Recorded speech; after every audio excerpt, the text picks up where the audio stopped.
All right, everybody. Hi, it's Jason Arkles from the Sculptor's Funeral. And today we're going to do a little video tour of the Church of Orsanmichele. And this is going to be sort of a companion piece to the podcast. I think it's episode number 41 on Orsanmichele, just to give you a little bit of a visual reference to this fantastic edifice. And so as you can see, it's sort of a big boxy-like structure, conveniently located between the Duomo and Piazza Signoria. And you can see in the images that the top two floors are quite large and would be the grain storage for when the church was actually a granary. Now it's a church, and we're going to take a look at the 14 fantastic niche sculptures that adorn the four sides of the church. And we're going to start with Ghiberti's John the Baptist, done around 1414, 1415. The first large-scale bronze statue cast in 1,000 years in Italy. It is a fantastic work. Note that it's fairly Gothic in design, late International style, which is sort of Ghiberti's trademark style. We're going to go to the central niche now, and this used to hold St. Louis of Toulouse by Donatello. Donatello designed the tabernacle, the framing around it, but now it houses Verrocchio's Christ and St. Thomas, or Thomas touching the wounds of Christ. And of course, this would be the patron saint of lawyers, Doubting Thomas. Show me the evidence, right? Very clever. This is actually one of the later statues on the facade.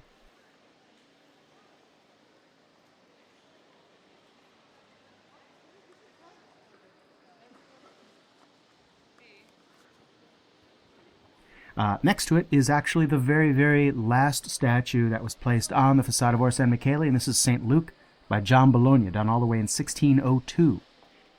For reference, the earliest statue on the building dates from 1399, so it spans a good 200 years, the decoration of these 14 niches.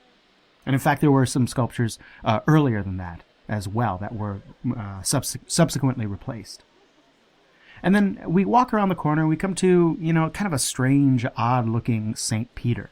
Now, this has been attributed to Brunelleschi, it's been attributed to Donatello, and it's been attributed to both of them, maybe Brunelleschi designing and Donatello carving.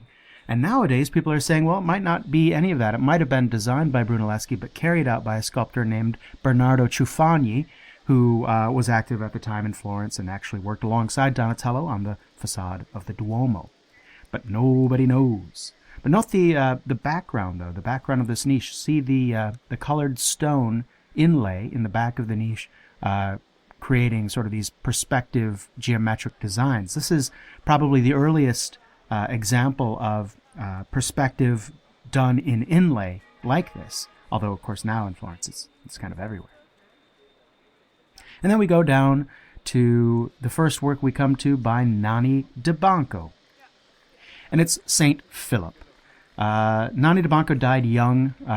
He was a pretty immense talent. He was right alongside Donatello up to a certain point.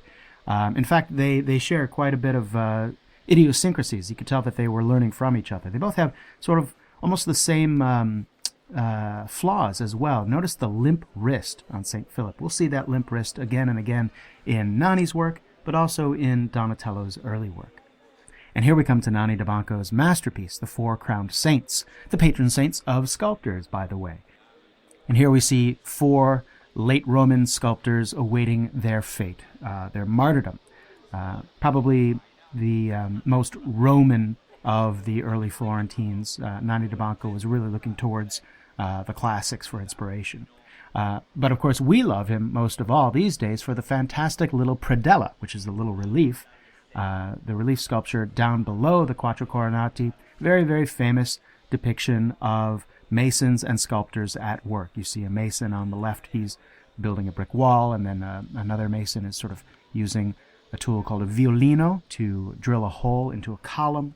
Then you got another guy using a square and a compass to design a column capital. And then finally you have a sculptor with a little sort of a pick sculpting a large child, or puto. Very famous work. And then we come to what has to be my favorite. All the way down, right next to Nanni, we have Donatello's St. George, that game-changing sculpture. This is the one that everyone says is the first truly Florentine Renaissance sculpture. And we can feel, right? We can feel that it's different from all the sculptures we've seen before it.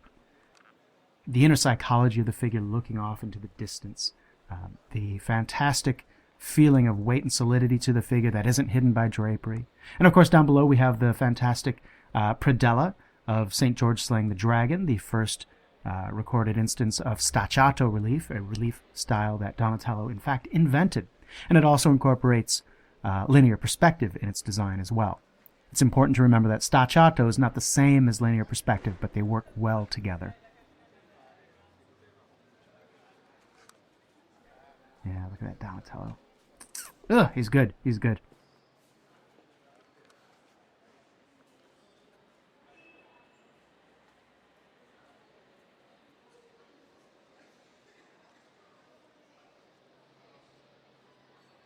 Anyway, moving around the corner, we come to the second of 3 bronze statues that Ghiberti did. This is the St. Matthew. Nice large figure. And this is probably the most Renaissance-flavored sculpture that Ghiberti ever did. It's the most he ever did to break away from the international Gothic style and sort of catch up with everybody else of his generation. But interestingly, his third bronze sculpture, St. Stephen, was done later than the Matthew, but you can see a clear return to the international Gothic style, especially in the drapery and in the Gothic swoop. He's not standing in contrapposto; he's standing in a Gothic swoop, as they call it. And then here's another work by Nanni da Banco, Saint Eligio, the patron saint of ironmongers and horseshoers. It's okay.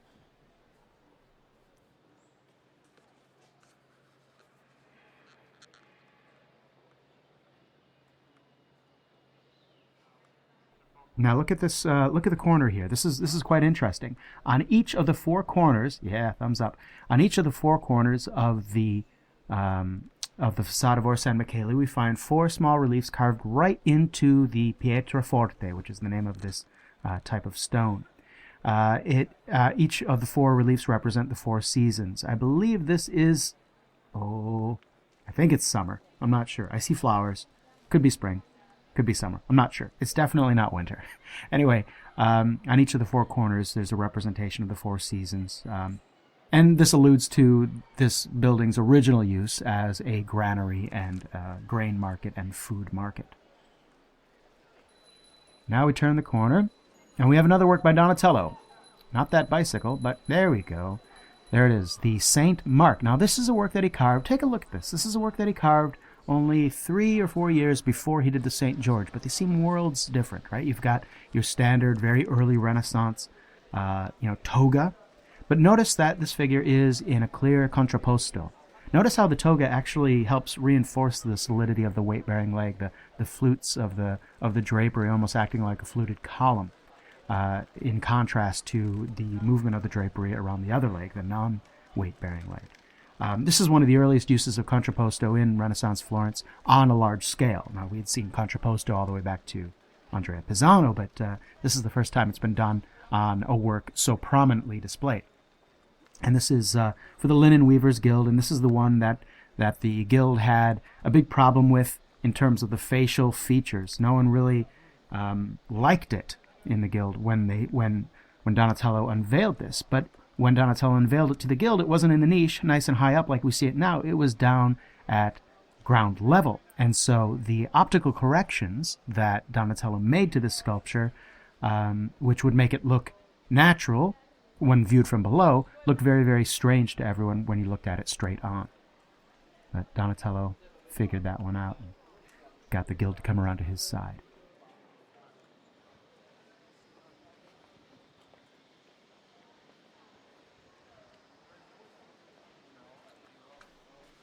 Now we come to a work, this is the statue of St. James by Niccolo Lamberti, one of the older generation.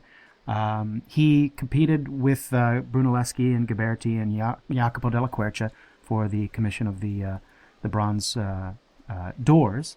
He was obviously one of the 5 that did not win, and he was sort of an older generation, sort of fairly solidly Gothic. I believe he was from Milan as well. which is an interesting thing. You get sculptors coming down into Florence at the later decades of the 14th century, simply because there weren't enough sculptors to meet the demands of all the building projects: Orsanmichele, the Duomo, the Campanile, the Baptistry.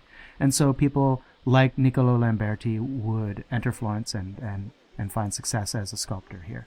We can say the same thing for the sculptor of this next work, and this is a very famous work. It's called The Madonna of the Roses. As you can see, there's the Madonna, and there's little Jesus, and he's playing with some roses.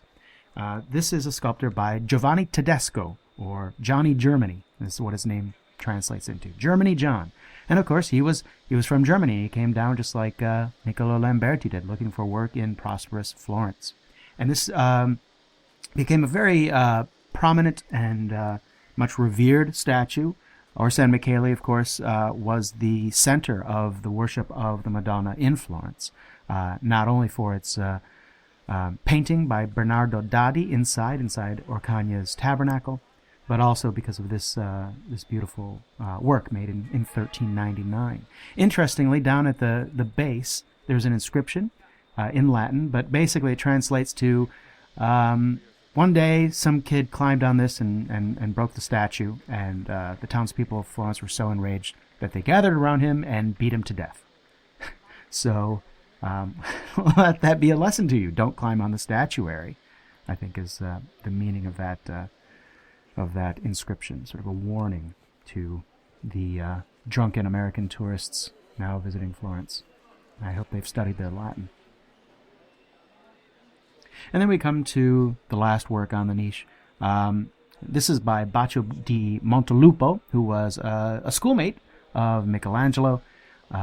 He worked in the Medici Garden alongside Michelangelo and people like Torrigiani back in the day when Lorenzo the Magnificent sponsored the most talented and brightest young apprentices of Florence and helped them get their start in their careers. And so this is a guy that worked alongside Michelangelo, knew him well, and of course later in life was very heavily indebted to him stylistically. Not so much in this work. And that's Orsanmichele in a nutshell. 14 fantastic statues. You can go around this whole thing in 2 minutes and have time to spare. And if you're interested in learning a little bit more about Orsanmichele, certainly check out the website, sculptorsfuneral.com, and find the Orsanmichele episode. All right, thanks for watching.